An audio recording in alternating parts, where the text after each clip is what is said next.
오늘 말씀은 요한복음 1장 1절입니다. 우리 함께 읽겠습니다.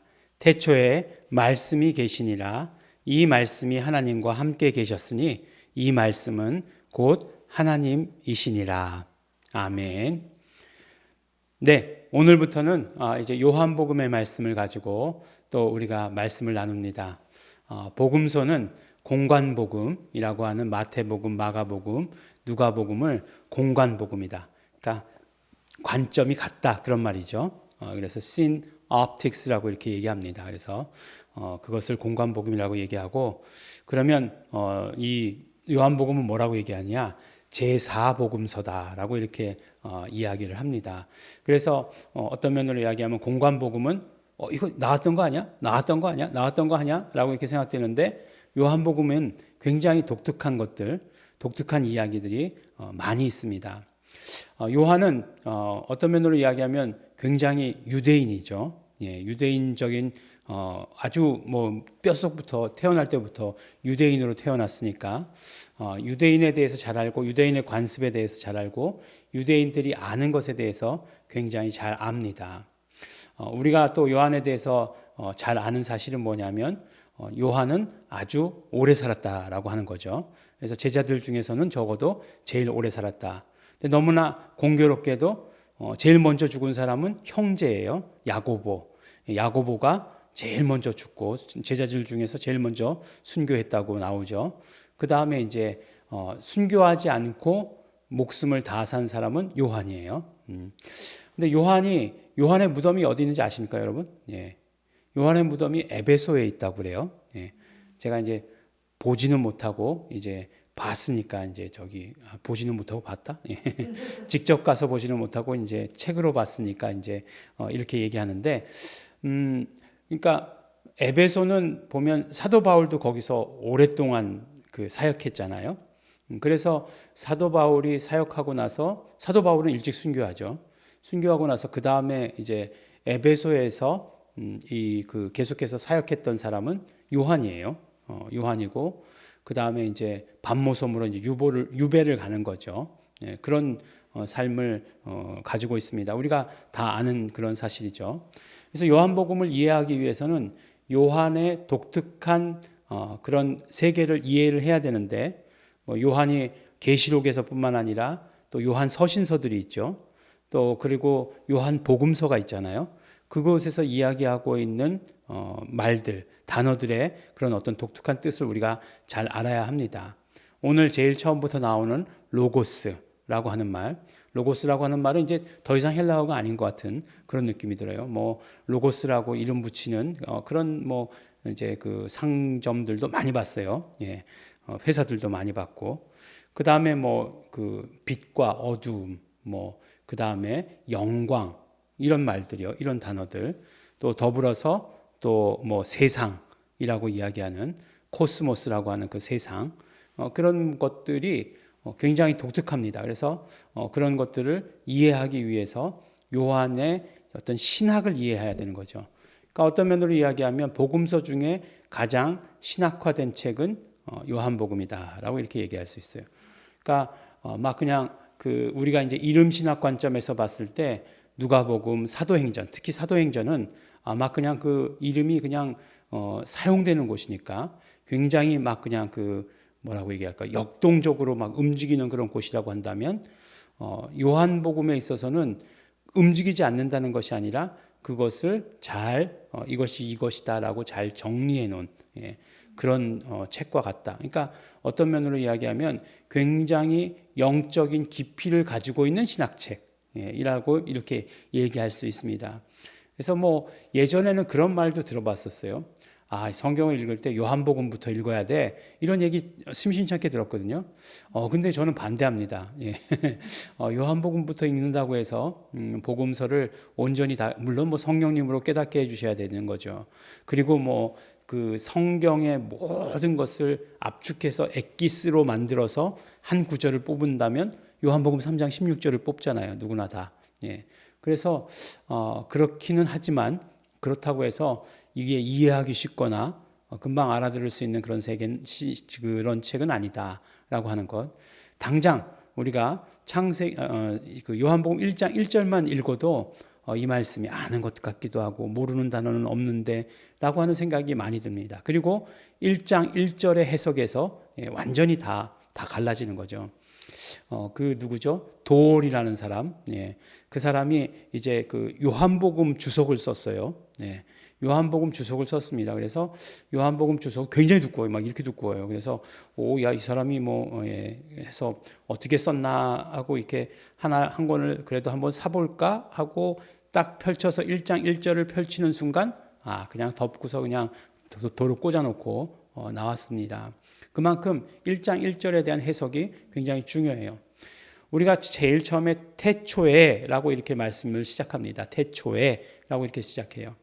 이게 헬라어로 이야기하면 엔 아르케, 아르케가 이제 시작이니까 엔 아르케, in the beginning 이렇게 되어 있는 거죠. 근데 이제 이 엔 아르케라고 시작하는 성경이 또 있어요. 어떤 성경이죠? 창세기.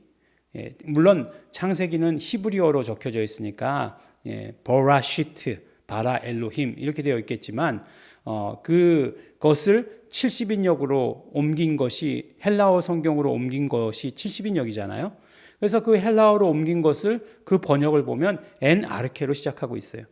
그러니까 헬라어는 동일하게 엔 아르케로 시작하고 있어요. 그러면 엔 아르케, 그 다음에 뭐 전치사 플러스 아르케 이렇게 되어 있다고 해서 그러면 같은 그 태초냐라고 하는 것. 이거는 단어로 가지고 이해할 수 있는 것은 아니죠. 이것은 어떤 말이죠? 이거는 해석이 들어가야 되는 거죠. 말씀이 계셨다라고 할 때 그 말씀이 계신 태초와 하나님께서 천지를 창조하신 태초가 같은 태초냐 다른 태초냐라고 하는 것. 같은 시작이냐 다른 시작이냐라고 하는 것. 여기서 엄청나게 벌써 차이가 나는 거죠. 창세기의 태초는 결론부터 말씀드리면 바로 이 만물의 태초를 말하는 거죠. 그 만물이 창세기의 태초 이전에는 존재하지 않았죠. 그러니까 하나님께서 만물을 만드신 시작점이 바로 아르케가 시작이잖아요. 그 시작이 바로 그 창세기가 되는 거죠. 그러면 말씀이 계셨다라고 할 때, 로고스가 계셨다라고 할 때, 그럼 로고스가 그때부터 존재하셨느냐? 근데 이제 로고스를 또 뭘로 보느냐에 따라서 또 다른 거죠. 그러니까 뭐냐면은 그 전에는 창조 이전에는 하나님의 말씀이 없었잖아요. 그랬을 거 아니에요. 있었어도 하나님의 말씀이 있다 해도 인간들이 듣기 시작한 거는 그때서부터일 거 아니에요. 근데 이 말씀을 뭐라고 하느냐도 굉장히 또 중요한 거죠. 그러나 어쨌든 이 태초부터 먼저 정리하면 이 말씀이 존재하시는 그 태초는 언제죠? 바로 영원전 태초. 그러니까 영원전 태초서부터 계속해서 존재하셨고 존재하시다가 그 다음에 이제 만물의 태초가 이루어졌고 그 다음에 그러시다가 결국엔 예수 그리스도께서 육신의 몸을 입고 어느 때에 오셨다라고 하는 것. 이제 여기서부터 이제 우리가 뭘 생각해야 되죠? 우리가 이제 배운 사람들은 다이아몬드를 잘 생각해야 되는 거죠. 그래서 다이아몬드 그 점, 예수 그리스도께서 오신 그 점을 우리가 잘 생각해 보아야 하는 것입니다. 그래서 결국은 요한복음에서 말하는 태초는 창세기가 먼저니까 창세기가 더 옛날 태초고 요한복음은 나중이니까 그 다음 태초일 것이다라고 생각하면 안 되고요. 그 창세기는 바로 만물의 시작의 태초. 그 다음에 그 요한복음에서 말하는 태초는 그 영원전 태초. 그러니까 우리는 알 수 없는 거죠. 요새 이제 왜 이렇게 영화들 보면 시리즈로 이렇게 막 만들어내지 않습니까? 시리즈로 이렇게 막 만들어내요. 그래서 스타워즈 1탄, 그러면 이게 굉장히 성공을 했어요. 그럼 2탄 만들어내요. 굉장히 성공을 하면 또 3탄 만들어내고 4탄, 5탄, 6탄 막 이렇게 만들어냅니다. 그러다가 저게 어디까지 갈까라고 이렇게 생각해서 자세히 보고 있으니까 그 다음에 시리즈는 뭐냐면 아주 1탄의 이전 내용을 이야기하는 거예요. 1탄 이전. 그러니까 이게 다 봐야 돼요. 다 봐야 그걸 이해할 수 있는 거예요. 그러니까 완전히 그 이전 거를 이제 그 다음에 내는 거예요. 근데 그게 스타워즈라고 하는 것만 그랬느냐? 그렇지 않더라고요. 많은 것들이 뭐 배트맨 뭐 이런 것들이 보니까 계속 그 이전 거를 이렇게 이야기하더라고요. 성경이 그렇게 이야기한 것에 제일 처음인 것 같아요. 구약에서 이렇게 창세기서부터 이렇게 막 이렇게 그 다음부터 이스라엘 역사를 따라서 막 이렇게 오다가 예수님 오셨어요. 근데 예수님 오신 것을 요한은 이야기하면서 창세기 아주 이전을 이야기하고 있는 거예요. 예. 그래서 뭐라고 얘기하는 거예요? 요한은 결국엔 예수 그리스도께서 먼저 계셨다. 선제를 굉장히 주장하잖아요. 그러니까 창세가 이루어지기 전에 그런 모든 배경을 다시 이야기하는 거예요. 제가 아까 말씀드렸듯이 영화 시리즈보다 더 재밌죠. 예, 그래서 그렇게 아주 이전, 오랜 이전을 말씀하고 있다라고 하는 것이죠. 그러면 이제 말씀이라고 이렇게 해놨는데, 이제 말씀이라고 하는 것은 로고스의 번역이죠. 로고스의 한국어 번역이죠. 근데 이제 이렇게 한국어를 번역하고 나니까 어떤 문제가 생기냐면, 하나님 입에서 나오는 말씀도 말씀이에요. 예. 그러니까 하나님 입에서 나오는 말씀이 계셨다라고 이렇게 이야기하게 되면, 그러면 우리가 듣기로는 물론 말씀이 창세 이전에 존재했을 수도 있지만 창세 이후로 사람에게 들려진 거죠. 그렇게 사람의 기준으로 보면 그렇게 되는 거예요. 그러니까 하나님 입에서 나오는 말씀이다라고 해석하기 시작하면 여기서 또 해석이 되지 않아요. 근데 보세요. 하나님 입에서 나오는 말씀이 곧 하나님이시다라고 이렇게 얘기하고 있거든요. 이건 그러면 도저히 이해가 되지 않는 거죠. 그러니까 분명히 이 말씀은 예수 그리스도이신 것을 우리는 알아요. 예. 왜냐하면 나중에 가면 이 말씀이 예수 그리스도, 말씀이 육신이 되어서 이 땅에 오셨다 이렇게 말씀하시니까, 말씀이 육신이 되어 오셨다니까 육신이 되어서 오신 분은 예수님이시잖아요. 그러니까 예수님이신 거 다 알아요. 그런데 왜 예수님을 말씀이라고 표현했느냐? 이게 굉장히 또 중요하겠죠. 근데 그 비밀은, 그 정답은 어디에 있느냐? 1절에 있어요. 뭐라고 말씀하냐면 이 말씀은, 로고스는 곧 하나님이시다라고 이렇게 얘기하고 있는 거예요. 그러니까 말씀이 육신이 되셨는데, 로고스가 육신이 되셨는데 로고스는 하나님이시다. 예수님을 얘기하는 거잖아요. 예수님은 육신이 되셨는데 예수님은 하나님이시다. 무슨 얘기인지 아시겠죠? 그러니까 결국에는 육신이 되어서 오신 예수 그리스도가 하나님이시다라고 하는 그 사실. 그러니까 예수님은 하나님이시다라고 하는 이 사실을 굉장히 처음서부터 선포하고 나가고 싶으셨던 거예요. 우리가 마지막에 이제 요한복음 20장이죠. 20장에 있을 거예요, 아마. 20장에 가보면 이제 예수님께서 누구를 만나시냐면 도마를 만나시죠. 부활하고 나서 예수님께서 제자들에게 보이셨는데 마침 그때 도마가 없었던 것 같아요. 그러니까 도마는 의심했다라고 얘기하잖아요. 근데 의심한 게 도마만 의심했나? 복음서를 자세히 읽어보면 다 의심했어요. 보니까 다 의심했는데 의심 많은 도마에게 그 의심을 뒤집어 씌웠죠. 근데 마지막에 도마의 고백이 뭐예요? 나의 주, 나의 하나님. 이게 고백이에요.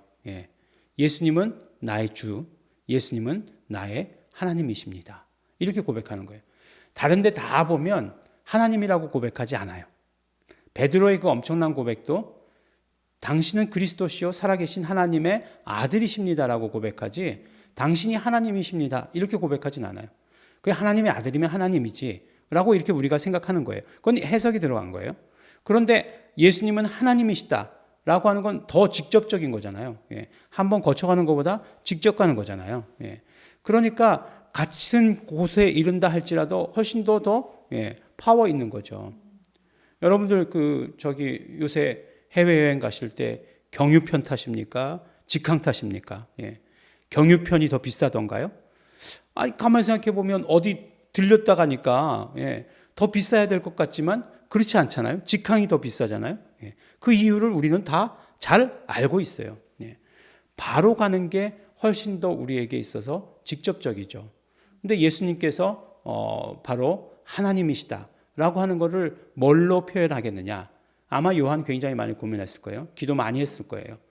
그러다가 로고스를 생각해낸 거죠. 로고스라고 하는 것은 철학적으로도 해석이 되는 개념이고 그 사람들도 다 철학적으로 알고 있었던 그런 개념이에요. 그러나 요한은 로고스라고 이야기하면서 바로 로고스 기독론, 예수 로고스는 하나님이시다라고 하는 것을 말씀하신 거죠. 요새 이제 그 예수 이름 신학에 대해서 열심히 공부하고 있지 않습니까? 참 이렇게 책을 읽다 보니까 제가 여러 번 말씀드리죠. 벌써 이렇게까지들 다들 연구했구나 라고 하는 것들 굉장히 반성하게 돼요. 뭐 영어로, 독일어로, 또 불어로 이렇게 연구가 다 돼 있더라고요. 많이 돼 있더라고요. 그래서 정말 이 예수 이름 신학 한국에서 우리가 그냥 자부심을 가지고 있는데 많이 돼 있어요. 근데 심지어는 어떤 사람은 뭐라고 얘기냐면 우리는 태초에 말씀이 계시니라라고 이렇게 얘기하는데 그분 얘기로는 태초에 이름이 있었다라고 이렇게 얘기하는 거예요. 로고스는 이름의 표현형이다. 뭐 이런 식으로 조금 더 읽어서 설명해 드려야 되지만 그 제목은 그거예요. 태초에 이름이 있었다라고 이렇게 얘기하는 거예요. 그러면 우리가 듣기에는 아니 그렇게 급진적으로 얘기해도 되는 거야? 라고 이렇게 생각할 수 있지만 훨씬 더 급진적으로 얘기했다는 거예요. 한국에서 만약에 그렇게 얘기했다 그러면 뭐 2단 정도 가지고 안 될걸요. 바로 4단 올라갈걸요. 뭐 그럴 거라고 생각이 됩니다. 근데 분명히 그런 연구들이 다 이제는 있다라고 하는 사실이에요. 어쨌든지 간에 우리가 로고스를 먼저 이해해야 되죠. 또 이름까지 가는 건 또 어렵고 우리가 로고스를 먼저 이해해야 되는데 요한의 고민이 여기 있었고 요한의 해답, 요한이 가지고 있는 분명한 어떤 이 요한복음을 기록하면서의 목적. 그러니까 1장 1절과 도마의 고백 마지막하고가 완전히 일치되는 것을 보여주잖아요. 그런 것들을 우리가 알 수 있다라고 하는 것입니다. 요한복음은 우리 계속해서 알아가면서 굉장히 깊이가 있다라고 이렇게 얘기해요. 왜냐하면 영적인 세계에 대해서 많이 다루고 있기 때문에 그래요.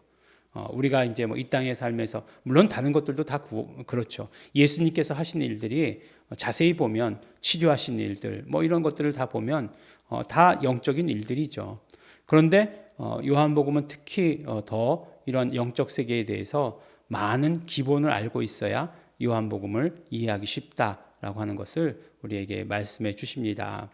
우리가 또 이제 계속해서 얼마가 될지 모르겠지만 이제 누가복음이 좋았다라고 이렇게 얘기하지만 또 요한복음을 읽으면 요한복음이 너무 좋았어 이렇게 될 거예요. 분명히 또 요한복음에 이렇게 우리가 말씀에 심취하시는 말씀을 깨달으시는 그러므로 이 말씀 따라서 고백하시는 예수님은 하나님이십니다. 오늘은 그 고백이죠. 예수님은 하나님이십니다. 예수님은 정말 만물의 태초 이전에 영원전 태초부터 계시던 우리 하나님이십니다. 고백하시는 우리 성도 여러분 되시기를 예수 이름으로 축원합니다. 기도하겠습니다. 하나님 아버지 감사합니다. 하나님 아버지 우리가 요한복음의 말씀을 가지고 또 우리가 묵상하고 배우고 깨닫고 그것을 가지고 또 우리 기도할 수 있도록 축복하여 주신 것 너무나 감사드립니다. 말씀해 주시는 대로 우리가 순종하며 따라가며 기도할 수 있도록 축복하여 주시옵소서. 우리 입술에 온전한 고백이 될 수 있도록 함께하여 주시옵소서. 감사드립니다. 예수님 이름으로 기도드렸습니다.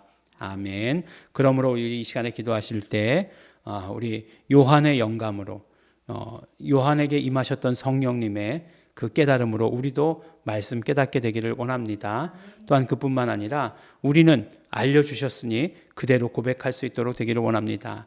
예수님 하나님이십니다. 예수님 나의 주 나의 하나님이십니다. 우리 고백하는 우리 될 수 있도록 성령님 도와주시옵소서. 다 같이 통성으로 기도하시겠습니다.